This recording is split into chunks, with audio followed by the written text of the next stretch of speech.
Physics chapter number 3। તો આજે આપણે આપણું નવો ચેપ્ટર સ્ટાર્ટ કરવા જઈ રહ્યા છે, પ્રવાહ વિદ્યુત। તો હવે આ વિદ્યુત પ્રવાહ શું છે, વિદ્યુત પ્રવાહ કેવી રીતે ઉત્પન્ન થાય છે? તો આપણે આગળ જોઈ ગયા છે કે કોઈ પણ બે કણો જે છે એ બે કણો વચ્ચે વિદ્યુત બળ ઉત્પન્ન થાય છે અને આ વિદ્યુત બળ એ કણ ઉપર લાગતા વિદ્યુત ભારના કારણે ઉત્પન્ન થાય છે। સારું, હવે વિદ્યુત ભાર કેટલા પ્રકારના છે? તો વિદ્યુત ભાર તો એક ધન અને ઋણ પ્રકારનું હોય છે।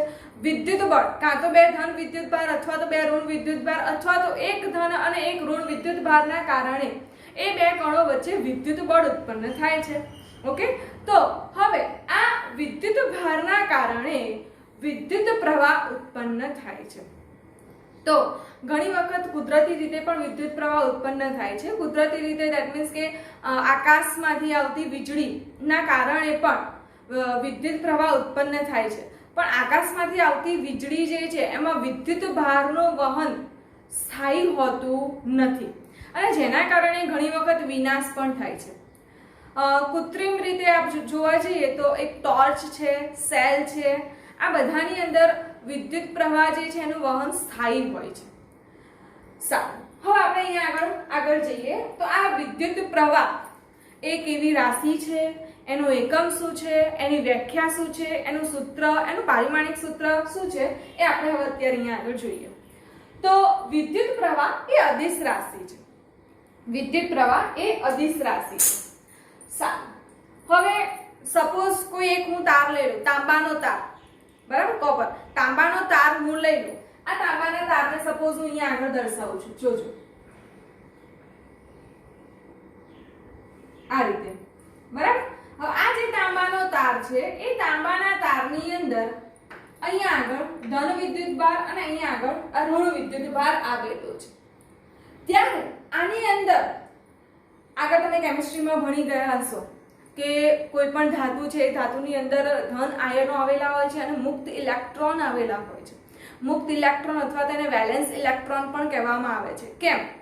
તો ઇલેક્ટ્રોન જે છે એ ધાતુની અંદર ગતિ કરવા માટે મુક્ત હોય છે, બરાબર, એટલે જ આને મુક્ત ઇલેક્ટ્રોન અથવા તો વેલેન્સ ઇલેક્ટ્રોન કહેવામાં આવે છે।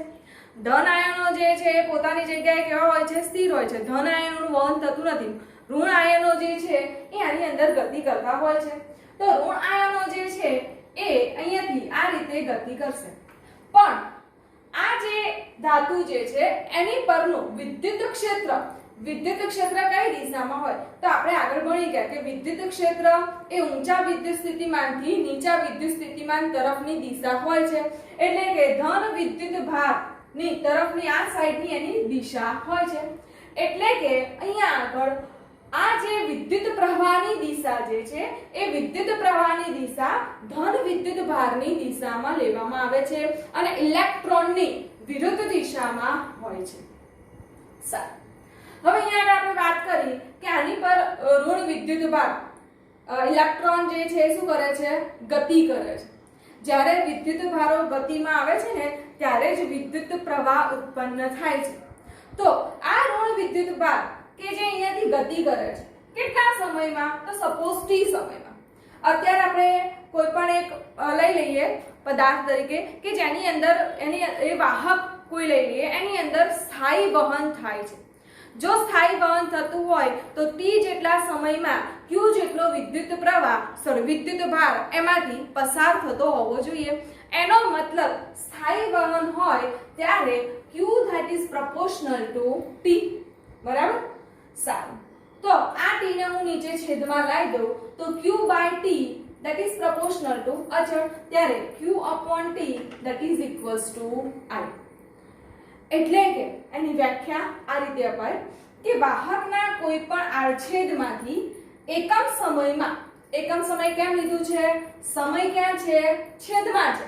ઓકે, તો એકમ સમયમાં પસાર થતા ચોખ્ખા વિદ્યુત ભારના જથ્થાને વિદ્યુત પ્રવાહ કેપિટલ I કહેવામાં આવે છે। ઓકે, કોઈ પણ આપણે વાહક લઈએ, આ વાહકના કોઈ પણ આડછેદમાંથી એકમ સમયમાં પસાર થતા વિદ્યુત ભારના જથ્થાને વિદ્યુત પ્રવાહ I કહેવામાં આવે છે. એટલે કે Q/T that is equals to I. સારું, હવે અહીંયા તો મેં એવું કીધું કે વિદ્યુત પ્રવાહ જે વિદ્યુત ભારનું સ્થાયી વહન થાય છે. જો વિદ્યુત ભાર સ્થાયી ના હોય એટલે કે T અને T પ્લસ ડેલ્ટા T સમય કંઈક જુદો જુદો વિદ્યુત ભારનું વહન એમાંથી થતું હોય તો આપણે અહીંયા આગળ ધારી લઈએ. તો એ વખતે આપણે શું કરીએ છીએ કે એનો સૂક્ષ્મ ખંડ જે છે એ લઈ લઈએ છીએ.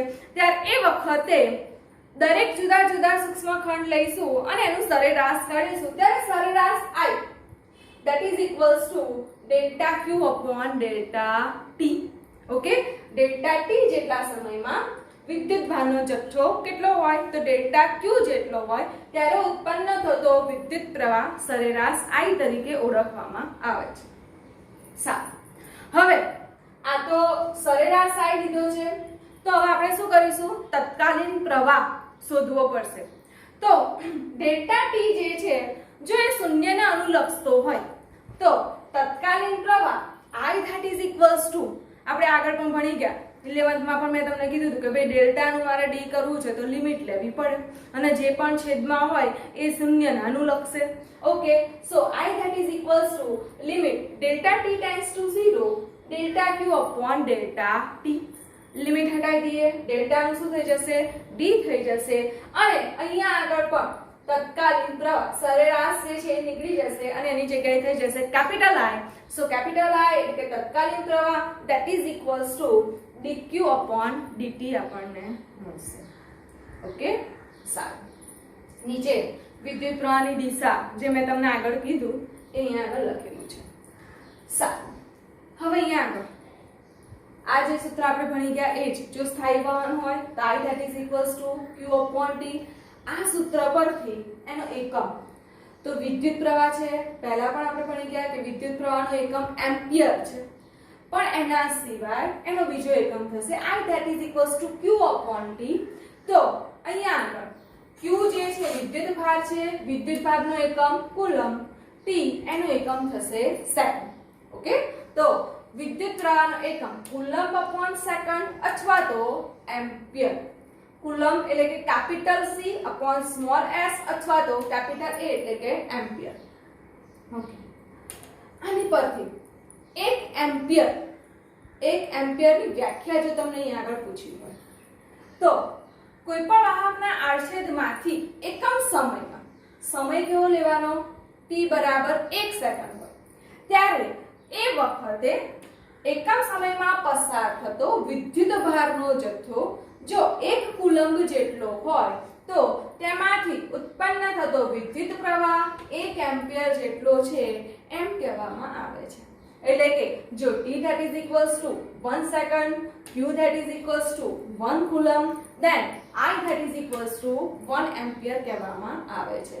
તો 1 ampere that is equals to 1 coulomb per second. Okay, તો અહીંયા આગળ આપણે જોયું વિદ્યુત પ્રવાહ એનું ઇન્ટ્રોડક્શન અને અહીંયા આગળ એની આ સૂત્ર, વ્યાખ્યા, એની દિશા, એનો એકમ.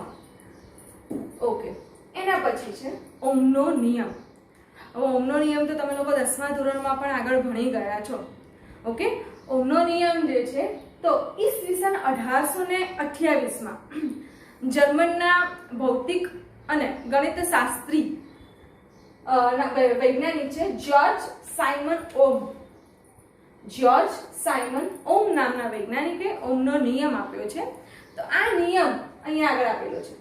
નિશ્ચિત ભૌતિક પરિસ્થિતિમાં રાખેલા કોઈ વાહક પદાર્થમાંથી વિદ્યુત પ્રવાહ વહેતો હોય ત્યારે તે વાહકના બે છેડા વચ્ચેના વિદ્યુત સ્થિતિમાનના તફાવત V અને તેમાંથી વહેતા વિદ્યુત પ્રવાહ I ના સમપ્રમાણમાં હોય છે.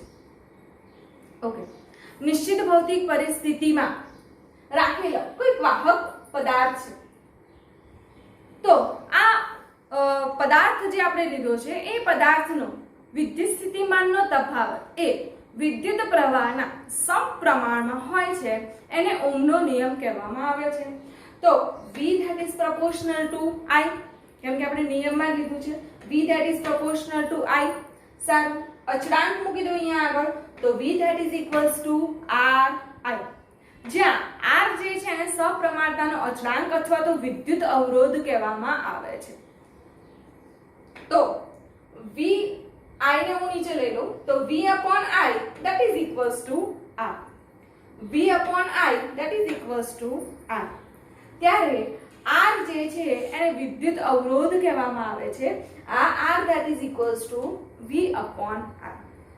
અહીંયા આગળ ઓહમનો નિયમ જે છે એ ઘણીવાર તમારા લોકોને આ જે છે R I અને V આડું અવળું થઈ જાય છે, તો શું યાદ રાખવાનું? V that is equals to I R. Veer V I R વીર, બરાબર. V that is equals to I R. તો આ R ને વિદ્યુતીય અવરોધ કહેવામાં આવે છે અને અવરોધનો એકમ થશે. પહેલો તો એનો એકમ ઓહમ, કેમ કે ઓહમ નામના વૈજ્ઞાનિકે અવરોધની શોધ કરી છે એટલા માટે એમના નામ પરથી એનો એકમ આપવામાં આવે છે ઓહમ. એના સિવાય બીજો એનો એકમ થશે, એક તો અહીંયા જો V upon I, V એટલે કે વિદ્યુત સ્થિતિમાનનો તફાવત, એનો એકમ શું થશે? વોટ. I નો એકમ એમ્પિયર. એના સિવાય બીજો એનો એકમ છે વોટ અપોન એમ્પિયર નો સ્ક્વેર. ઓકે, તો અહીંયા આગળ આ થયો વિદ્યુતીય અવરોધ કે જેનો એકમ ઓહમ, વોલ્ટ અપોન એમ્પિયર અથવા તો વોટ અપોન એમ્પિયર નો સ્ક્વેર. સારું, ચલો એના પછી એનું પારિમાણિક સૂત્ર લઈ લઈએ. એનું પારિમાણિક સૂત્ર થશે M1L2 T-3 A-2. આ પણ આપણે આગળ ભણી ગયા છે. ઓકે, કે આગળ તમે 11th માં ચેપ્ટર નંબર 2 ની અંદર પારિમાણિક સૂત્ર આપણે ભણ્યા છે ને, એની અંદર આપણે સાબિત કરેલું છે. સારું, તો નેક્સ્ટ ટોપિક છે આપણો વિદ્યુત અવરોધ. હવે આ વિદ્યુત અવરોધ કઈ બાબતો ઉપર આધાર રાખે છે? ઓકે, સો એ આપણે અહીંયા આગળ જોઈએ. તો એનો પહેલા તો એની વ્યાખ્યા જોઈ લઈએ કે વાહકમાં વિદ્યુત ભારોની ગતિને અવરોધવાના ગુણધર્મને તેનો વિદ્યુત અવરોધ, બરાબર ને? અવરોધ એટલે કે શું થશે કે આપણે રસ્તામાં જે પણ કઈ વસ્તુ આવે છે એને આપણે કહીએ છીએ કે ભાઈ આ અવરોધ છે, રસ્તામાં કંઈક આવે છે, તો એની જ પરથી વાહકમાં વિદ્યુત ભારોની ગતિ, વિદ્યુત ભારો જ્યારે ગતિ કરતા હોય છે, બરાબર, ત્યારે આ વિદ્યુત ભારો ગતિ કરતા હોય એમના રસ્તામાં જે અવરોધ આવે છે એ જ અવરોધવાના ગુણધર્મને એનો વિદ્યુત અવરોધ કહેવામાં આવે છે. સારું, હવે અહીંયા આગળ આપણે લઈ લઈએ કે આ અવરોધ જે છે એ શાની ઉપર આધાર રાખે છે. તો અહીંયા આગળ સપોઝ મેં કોઈ એક લંબચોરસ ટુકડો લીધેલો છે. આ પહેલી આકૃતિ જે છે એની અંદર આ લંબચોરસ ટુકડો કે જેની લંબાઈ L છે અને જેનું ક્ષેત્રફળ કેપિટલ A આપેલું છે. હવે આવા જ બે લંબચોરસ ટુકડાનું સેમ લંબાઈના અને એનું આડછેદનું ક્ષેત્રફળ કેપિટલ A હોય એવા આ જે બે ટુકડાઓ લીધા એ બંનેને મેં આ રીતે જોઈન્ટ કરેલા છે. આ રીતે જોઈન્ટ કરેલા છે. ત્યારે હવે શું થશે? તો આવા બે સમાન લંબચોરસ ચોસલાને જોડતા એની લંબાઈ હવે ટોટલ કેટલી થઈ જશે? બે ટુકડાને મેં આ રીતે જોડ્યા છે ત્યારે હવે એની લંબાઈ કેટલી થઈ જશે? તેની લંબાઈ થશે 2L. કેટલી થશે? 2L. પણ દરેક ટુકડો જે છે લંબચોરસ છે, આ ટુકડો આપણે લીધેલો છે, એનો વિદ્યુત સ્થિતિમાનનો તફાવત તો કેટલો થશે? તો વિદ્યુત સ્થિતિમાનનો બે છેડા વચ્ચેનો વિદ્યુત સ્થિતિમાનનો તફાવત V થશે. એ જ રીતે આ બીજું ચોસલું લીધું છે એનો પણ વિદ્યુત સ્થિતિમાનનો તફાવત કેટલો થશે? 20 થશે, બરાબર. આમ જોવા જઈએ તો શ્રેણી જોડાણ, બરાબર, શ્રેણી જોડાણ. શ્રેણી જોડાણમાં દરેકનો વિદ્યુત સ્થિતિમાનનો તફાવત અલગ અલગ હોય છે. આનો પણ V અને આનો પણ V. તો આ બંને લંબચોરસ ટુકડાનો વિદ્યુત સ્થિતિમાનનો તફાવત કેટલો થશે? તો એ થશે 2V. પણ આ બંને ટુકડાઓને આ રીતે મૂકેલા છે ત્યારે એમાંથી પસાર થતો વિદ્યુત પ્રવાહ તો કેવો હશે? સરખો જ હશે અને એ વિદ્યુત પ્રવાહ થશે I. તો આની પરથી આ જે સંયોજન લીધું છે આ સંયોજનનો અવરોધ ને હું RC નામ આપું છું. તો RC સંયોજન, કોમ્બિનેશન, ઓકે, અને અવરોધને ઇંગ્લિશમાં કહેવાય છે રેઝિસ્ટન્સ, એટલે કે કોમ્બિનેશન ઓફ રેઝિસ્ટન્સ. તો RC that is equals to, ચલો આ જે સંયોજન લીધું છે એનો વિદ્યુત સ્થિતિમાનનો તફાવત કેટલો છે? 2V. R that is equals to V upon I. તો વિદ્યુત સ્થિતિમાનનો તફાવત 2V છે આ બંને ચોસલામાંથી વિદ્યુત પ્રવાહ સમાન પ્રસાર થાય છે કેટલો તો I જેટલો તો RC that is equals to 2V upon I okay પણ આગળ આપણે જોઈ ગયા V upon I that is equals to what તો that is equals to R capital R તો RC that is equals to 2R થશે એનો મતલબ એવો થયો કે લંબાઈ બમણી કરવામાં આવે છે તો એનો અવરોધ પણ કેવો થાય છે બમણો થાય છે લંબાઈ બમણી કરવામાં આવે તો અવરોધ પણ બમણો થાય છે એટલે કે અવરોધ એ લંબાઈના સમપ્રમાણમાં હોય છે લંબાઈ વધશે તો અવરોધ વધશે લંબાઈ ઘટશે તો અવરોધ પણ ઘટશે એટલે કે R that is proportional to F equation number 1 આપી ગયા સારું હવે આ જે લંબચોરસ ટુકડો છે આ લંબચોરસ ટુકડાના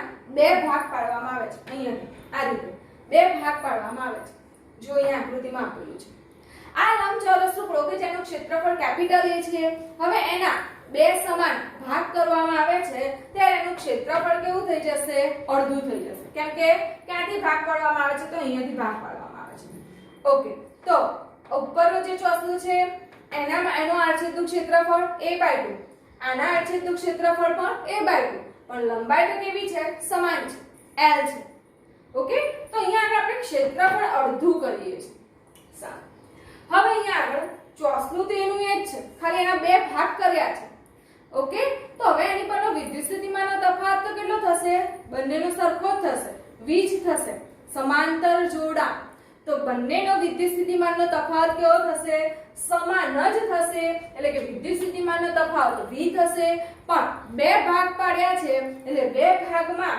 અહીંયા આગળ એની પરનો વિદ્યુત પ્રવાહ કેવો થઈ જશે અડધો થઈ જશે હવે આ વિદ્યુત પ્રવાહ અડધો થઈ જાય એટલે કે કેટલો થશે I/2 થઈ જશે તો હવે આ જે સંયોજન જે છે એનો અવરોધ કેટલો તો RC that is equals to વિદ્યુત સ્થિતિમાનનો તફાવત V છે અને વિદ્યુત પ્રવાહ I/2 છે તો V upon I/2 છેદનો છેદ અંશ so that is equals to 2V upon I તો that is equals to 2R એટલે કે અહીંયા આગળ આપણે આડછેદનું ક્ષેત્રફળ કેવું કર્યું અડધું કર્યું આડછેદનું ક્ષેત્રફળ અડધું કર્યું ત્યારે આપણને વિદ્યુતીય અવરોધ જે છે એ કેવો મળે છે બમણો મળે છે એટલે કે ક્ષેત્રફળ અડધું કરતા અવરોધ જે છે એ આપણને બમણો મળે છે એનો મતલબ એવો થયો કે ક્ષેત્રફળ આપણે ઘટાડ્યું ત્યારે અવરોધ જે છે શું થાય છે વધે છે ક્ષેત્રફળ ઘટાડતા અવરોધ શું થાય છે વધે છે એનો મતલબ કે R that is proportional to 1 upon A થશે એટલે કે અવરોધ એ ક્ષેત્રફળના વ્યસ્ત પ્રમાણમાં હોય છે ક્ષેત્રફળ ઘટે તો અવરોધ વધે ક્ષેત્રફળ ઘટે તો અવરોધ વધે એટલે જ R that is proportional to 1 upon A equation number 2 સારું ઇક્વેશન નંબર 1 અને ઇક્વેશન નંબર 2 બંનેનું સંયોજન લઈ લઈએ તો R that is proportional to L અને R that is proportional to 1 upon A બંનેમાં R જે છે એ કેવા છે જમણી બાજુ કોમન છે તો R that is proportional to L upon A થશે ઓકે તો હવે અહીંયા આગળ સપ્રમાણતાનો અચળાંક હું લઈ લઉં છું આ સપ્રમાણતાનો અચળાંક હું લઈશ ρ આને કહેવામાં આવે છે ρ સો R that is equals to ρ into L upon A જ્યાં ρ ને સપ્રમાણતાનો અચળાંક એટલે કે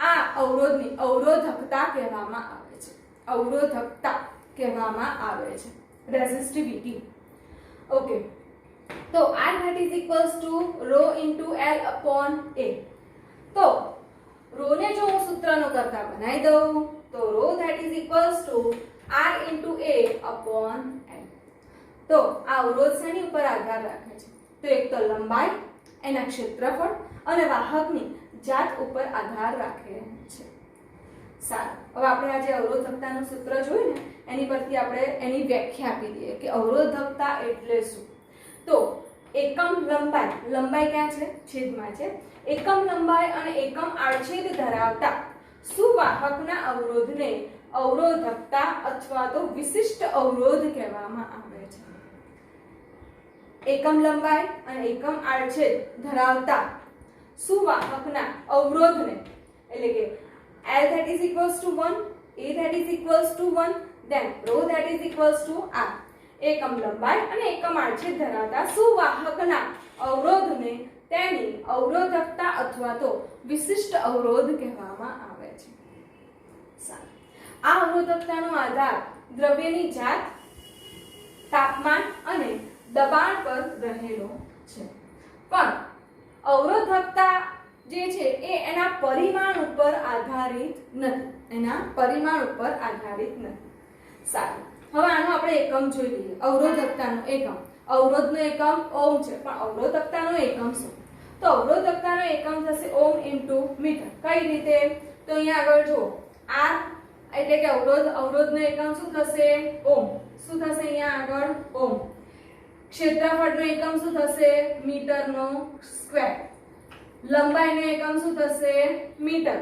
1 મીટર અહીંયા ઉડી ગયા, તો અવરોધકતાનો એકમ થશે ઓમ ઇન્ટુ મીટર અને એનું પારિમાણિક સૂત્ર થશે m1 L3 T - 3 a - 2. Okay, જે અહીંયા આગળ આપણે અવરોધનું જે જોયું છે ને એમાં એક L જે છે ને એમાં એક ઉમેરી દેવાનો છે. ઓકે, કેમ કે અહીંયા મીટર એક વધારાનો ઉમેરેલો છે. તો m1 L3 T - 3 a - 2 થશે. તો આપણે અહીંયા આગળ જોયું અવરોધ અને અવરોધકતા. નેક્સ્ટ ટોપિક છે આપણો વાહકત્વ. વાહકત્વને ઇંગ્લિશમાં કંડક્ટન્સ કહેવામાં આવે છે. ઓકે, તો એની સંજ્ઞા છે કેપિટલ G. તો અવરોધના વ્યસ્તને વાહકત્વ કહેવામાં આવે છે. અવરોધના વ્યસ્તને વાહકત્વ કહેવામાં આવે છે. એટલે કે G that is equals to 1/r. અવરોધનો વ્યસ્ત એને કંડક્ટન્સ અથવા તો વાહકત્વ કહેવામાં આવે છે. એટલે કે G that is equals to 1/r. તો એનો એકમ શું થશે? 1/r એટલે કે 1/ઓહ્મ, કેમ કે r નો એકમ શું છે? ઓહ્મ છે. 1/ઓહ્મ જે છે એને જો હું ઉપર લઈ લઉં તો એને આ રીતે દર્શાવવામાં આવે છે, ઊંધો ઓહ્મ. ઊંધો ઓહ્મ એને મો કહેવામાં આવે છે. એને શું કહેવામાં આવે છે? મો. ઓહમ અને એનું ઊંધું તો મો. ઓકે, તો અહીંયા આગળ વાહકત્વનો એકમ થશે 1/ઓહ્મ અથવા તો મો અથવા તો સિમેન્ટ.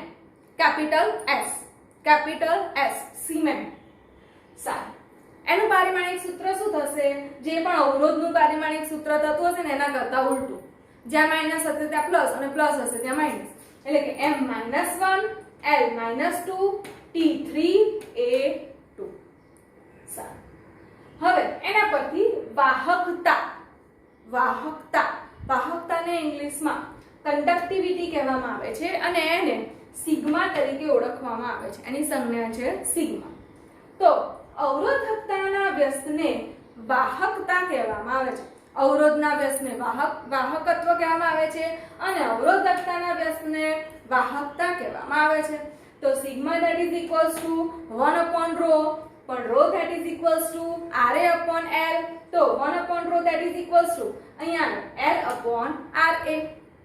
સારું, એનો એકમ અવરોધકતાનો એકમ ઓહ્મ ઇન્ટુ મીટર છે. તો 1/ρ that is equals to 1/ઓહ્મ ઇન્ટુ મીટર. સારું, પણ 1/ઓહ્મ એટલે તો શું થશે? મો. એટલે કે મો ઇન્ટુ મીટર. પણ આ મીટર છેદમાં જો ઉપર લઈ જાવ તો શું થશે? Metre inverse. ઓકે, સારું. અથવા તો અહીંયા આગળ મો એટલે કે સિમેન્ટ પણ થાય તો સિમેન્ટ ઇન્ટુ મીટર ઇન્વર્સ. તો જે અવરોધકતાનું પારિમાણિક સૂત્ર હશે એના કરતા ઉલટું શું હશે? વાહકતાનું પારિમાણિક સૂત્ર. અવરોધકતાનું શું છે? m1 L3 T - 3 a - 2. જ્યાં માઈનસ હોય ત્યાં પ્લસ ને પ્લસ હોય ત્યાં માઈનસ. એટલે કે m - 1 L - 3 T3 T2. Okay, તો આ થયું આપણું વાહકત્વ અને વાહકતા. નેક્સ્ટ ટોપિક વિદ્યુત પ્રવાહ ઘનતા. નવી ભૌતિક રાશિ આવી છે વિદ્યુત પ્રવાહ ઘનતા. તો હવે આ વિદ્યુત પ્રવાહ ઘનતાને એ સદિશ રાશિ છે અને એને કેપિટલ J વડે ઓળખવામાં આવે છે. એની સંજ્ઞા છે કેપિટલ J.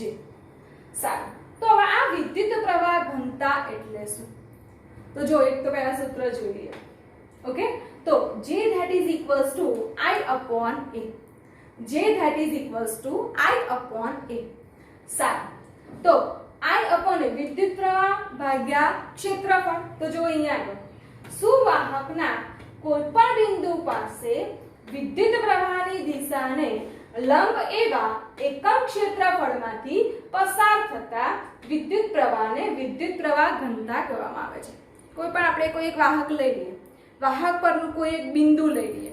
આ બિંદુ જે છે એને લંબ દિશા, એ બિંદુ પાસે વિદ્યુત પ્રવાહની દિશાને લંબ એવા એકમ આડછેદમાંથી પસાર થતા વિદ્યુત પ્રવાહના જથ્થા અથવા તો એ વિદ્યુત પ્રવાહને વિદ્યુત પ્રવાહ ઘનતા જે કહેવામાં આવે છે. એટલે કે જે that is equals to I/A એકમ ક્ષેત્રફળ. બરાબર, એ ક્યાં છે? છેદમાં છે, એટલે આપણે એને કેવું લઈએ છીએ? એકમ લઈએ છીએ, એકમ તરીકે. સારું, તો આની પરથી આપણે એનો એકમ લઈ લઈએ. તો એનો એકમ કયો થશે? I એટલે કે વિદ્યુત પ્રવાહ. વિદ્યુત પ્રવાહ જે છે એનો એકમ શું થશે? એમ્પિયર અપોન ક્ષેત્રફળનો એકમ શું થશે? મીટરનો સ્ક્વેર. એમ્પિયર પર મીટરનો સ્ક્વેર. તેનું પારિમાણિક સૂત્ર જુઓ, અહીંયા કઈ કિલોગ્રામ તો છે નહીં, તો m0 L - 2 T0 A 1. સારું, ચલો એના પછી નેક્સ્ટ. હવે આપણે આ જે વિદ્યુત પ્રવાહ ઘનતા જે છે એ ઓહમના નિયમને અનુસરે છે એવું આપણે અહીંયા આગળ સાબિત કરવાનું છે. તો આ ઓહમના નિયમ અનુસાર આપણે આગળ ભણી ગયા V that is equals to IR. તો L લંબાઈનો કોઈ એક સુવાહક હું લઈ લઉં. આ L લંબાઈનો સુવાહક જે છે કે જેનું વિદ્યુત ક્ષેત્ર કેપિટલ E હોય, ઓકે, અને તો એનું વિદ્યુત સ્થિતિમાનનો તફાવત V that is equals to શું થશે? E into L. આપણે આગળના ચેપ્ટરમાં ભણી ગયા ને V that is equals to ED. D જે છે આપણે લંબાઈ અંતર લેતા હતા, અહીંયા આગળ આપણે લંબાઈ કેટલી લીધી છે? L લીધી છે. That's why V that is equals to E into L. સારું, તો આ જે સુવાહક છે એનો વિદ્યુત સ્થિતિમાનનો તફાવત V હોય, V that is equals to EL હોય, અને એનો અવરોધ R that is equals to ρ into L upon A હોય. તો ત્યારે એ વખતે સમીકરણ 1 માં આ જે સમીકરણ 1 છે એની અંદર આ બંનેની વેલ્યુ મૂકી દઈએ. બંનેની વેલ્યુ મૂકી દઈએ તો V that is equals to EL that is equals to I as it is, અને R ની વેલ્યુ શું છે? ρ L upon A. પણ આપણે આગળ જ ભણી ગયા I upon A એટલે તો શું થશે? જે વિદ્યુત પ્રવાહ ઘનતા. L સામે શું થઈ ગયા? ઉડી ગયા. સામે L ઉડી ગયા. તો E that is equals to J into ρ. સદિશ સ્વરૂપે લખું તો સદિશ E that is equals to સદિશ J into ρ. સારું, ત્યારે આ ρ એટલે તો શું થાય? ρ એટલે તો અવરોધકતા, અને અવરોધકતા એટલે તો અહીંયા આગળ આપણે પહેલા ભણી ગયા વાહકતા જે છે that is equals to 1 upon ρ. અવરોધકતાના વ્યસ્તને શું કહેવામાં આવે છે? વાહકતા. ρ ને અહીંયાથી સૂત્રનો કકા બનાવી દઉં તો ρ that is equals to 1 upon sigma. તો અહીંયા આગળ ρ that is equals to 1 upon sigma. સારું, તો આ જે સિગ્મા ને અહીંયાથી આ સાઈડ લઈ દઉં તો સદિશ J that is equals to સદિશ E into સિગ્મા. સદિશ E into સિગ્મા જે પણ ઓહમનો નિયમ જ છે. આને કહેવામાં આવે છે વિદ્યુત પ્રવાહ ઘનતા, આને કહેવામાં આવે છે વિદ્યુત ક્ષેત્ર, અને આ જે છે એને કહેવામાં આવે છે વાહકતા. તો સ્ટુડન્ટ્સ, આજે આપણે જે નવું ચેપ્ટર સ્ટાર્ટ કર્યું એની અંદર વિદ્યુત પ્રવાહ, ઓહમનો નિયમ, વિદ્યુત અવરોધ, અવરોધકતા, વાહકત્વ, વાહકતા અને વિદ્યુત પ્રવાહ ઘનતા, આટલા ટોપિક આજે આપણે ભણ્યા છે. સો નેક્સ્ટ લેક્ચરમાં આપણે મળીશું. Thank you.